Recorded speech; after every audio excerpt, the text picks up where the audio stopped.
What a year. From some phenomenal chapter achievements, which I will highlight in a minute, to COVID-19, to social unrest. It has been a whirlwind of an experience, one that I will remember for the rest of my life. So COVID-19 has changed the way that we work, the way that we live, and the way that we do business.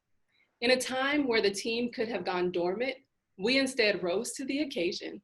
We did what we do best as women. We kept moving, kept striving, and kept supporting our community. I want to just say thank you to the neighborhood NAWBO co-chairs for your flexibility to pivot and adjust to this virtual world that we were just thrust into. I recognize that sometimes your work goes unnoticed, so I just wanted to quickly highlight all of them. So Julie Cook is our neighborhood NAWBO director. Ginger Clayton and Melanie Moziki are both over the North Valley neighborhood NAWBOs. Michelle Trent and Caitlin Laney are over the Scottsdale neighborhood NAWBOs. Victoria Trafton and Veronica Archer, the East Valley location, and then Jane Castle, our Central Phoenix. Ladies, you rock. I appreciate your diligence, your consistency, and your swift response to keep women business owners supported over this time. Jean and I are two forces to be reckoned with. Jean, I just want to publicly say thank you for your support. She volunteered to share as much pertinent information, including resources, grants, and loans within the NAWBO community. As soon as COVID hit, she rolled up her sleeves and she was all in.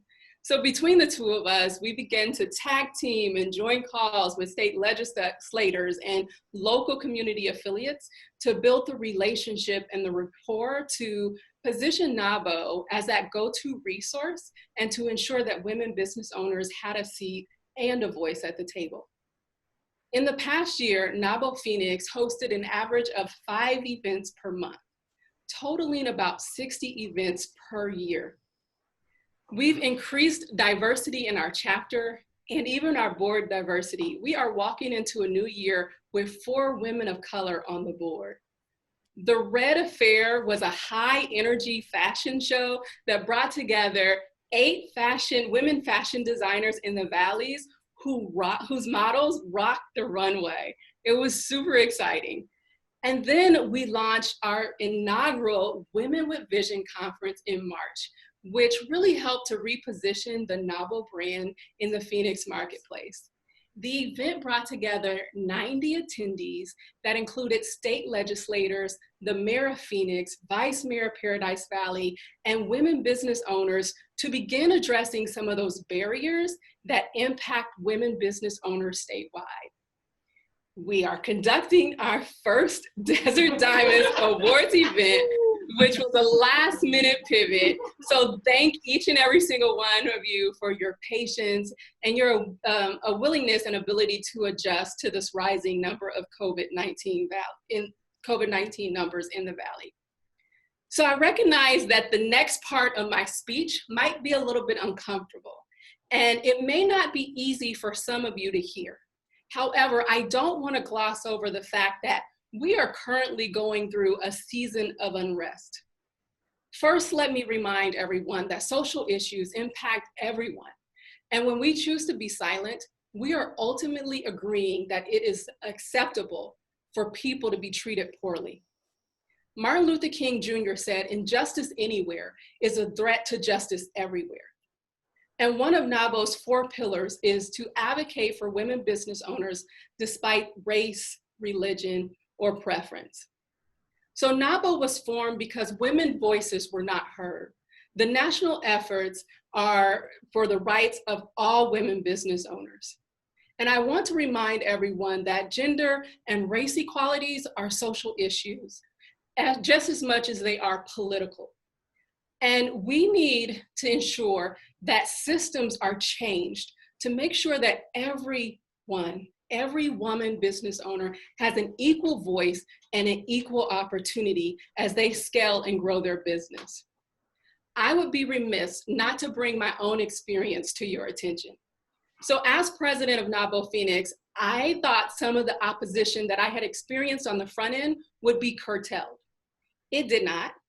I continued to fight the stigma of being that aggressive Black woman, which I was labeled coming into the chapter. I chuckle because I'm everything but angry.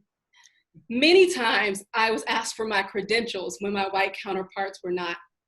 And in a world where so many can speak freely and share their opinions and their concerns in an assertive way, and dare I say, an aggressive manner, I am left apologizing for sharing mine after a white woman have cried because I merely stated my truth. So I say that simply to say, we all play a role in the rise and the success of each and every single woman. Please check your biases. I check mine every single day. We are in Phoenix. We are a Phoenix. And when one woman rise, we all rise. And as a chapter, we are here to ensure that every single woman business owner will succeed.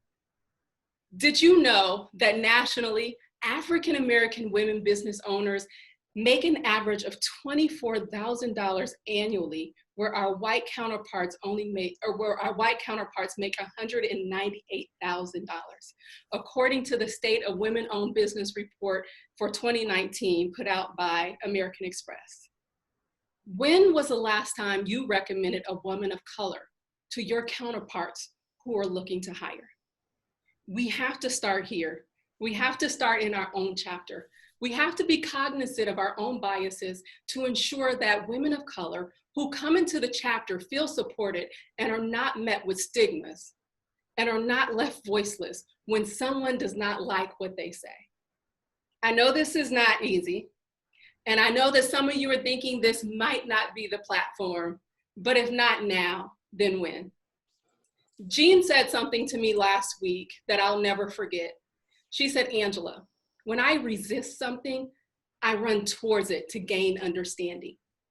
And I am so grateful to pass the torch to another phenomenal woman who is not willing to accept status quo.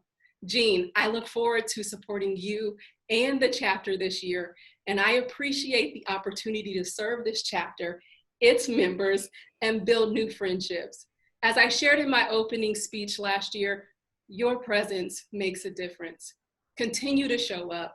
Continue to find ways to make an impact on yourself, on your business, and your community. Thank you very much.